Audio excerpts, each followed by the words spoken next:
If you've tried to fly, you've probably seen this in the last week. Widespread delays at airports across the country as the FAA furloughs 15,000 air traffic controllers, at least for a time, for each of them. The effect of the sequester cuts.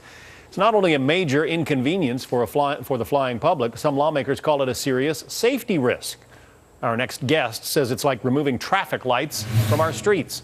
Senator Jerry Moran, a Republican from Kansas, is the co-author of the Protect Our Skies Act. He is also a member of the Senate Appropriations Committee. And I know, Senator, you are not happy with the way the FAA has implemented the sequester cuts. Absolutely not. And I'm not even certain that this is a result of the sequestration. That's what the administration tries to proclaim. But there is no need for this to happen. There is more money in the FAA's budget this year than what the president requests in his budget. And so in so many ways, this seems like a manufactured problem designed to send a message to the American people that they better beat on the doors of their congressmen and women and say, we can't afford to reduce the increase in spending.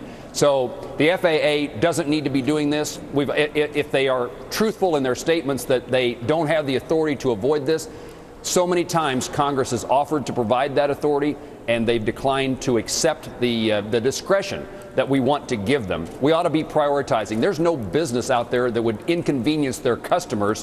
What they would do is try to find other ways to save these dollars, and the FAA should be no different. Take care of the traveling public and don't put safety at risk for the point of making a political point. Yeah, and case in point, you had that discussion with the head of the FAA in a subcommittee hearing the other day. I want to play a bit of that exchange for our audience.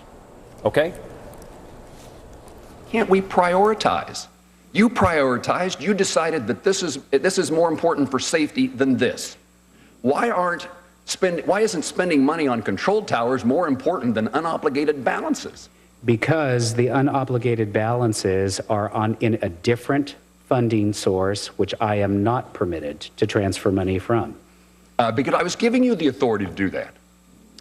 But it's authority that I don't have. Which you opposed me giving you the authority to do. That doesn't make sense to me. I'm still baffled by this. All right, unobligated balances. Basically, the FAA has a big pool of money sitting there that they could, well, they claim they can't, but they can use it for other things besides paying flight controllers' salary. You offered to give them the option of dipping into that pool of money, to spread some of the pain.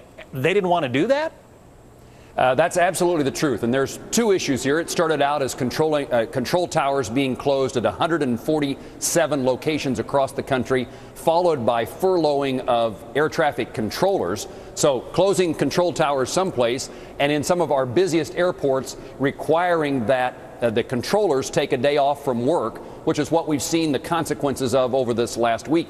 Incidentally, there's a few folks who are reporting to members of Congress, air traffic controllers, who are telling us they insisted, the FAA insisted that we all take the same day off as our furlough, implying that they want to make this as most difficult as possible, not spreading the furloughs out over a longer period of time. These unobligated balances are things like research money that hasn't been spent. And my point has been all along, take the money out of the unspent research money, the unobligated balances, transfer that to something that is a higher priority, the safety and convenience of traveling Americans. Here's how the Wall Street Journal sees it in part. The sequester cuts about $637 million from the FAA, which is less than 4% of its $15.9 billion 2012 budget. And it limits the agency to what it spent in 2010. The White House decided to translate this 4% cut that it has the legal discretion to avoid into a 10% cut for air traffic controllers. Though controllers will be furloughed for 1 of every 10 working days, 4 of every 10 flights won't arrive on time. That's Washington math, Senator. It makes absolutely no sense, and it's the things that Americans hate about Washington, D.C. is why can't they just fix this problem? In my view, the White House is trying to make a political point. I've said from the very beginning, have a debate about sequestration, have a debate about the levels of spending and how to pay for it, but don't put the public at risk while to use the guinea pig. Senator Jerry Moran from Kansas, thank you.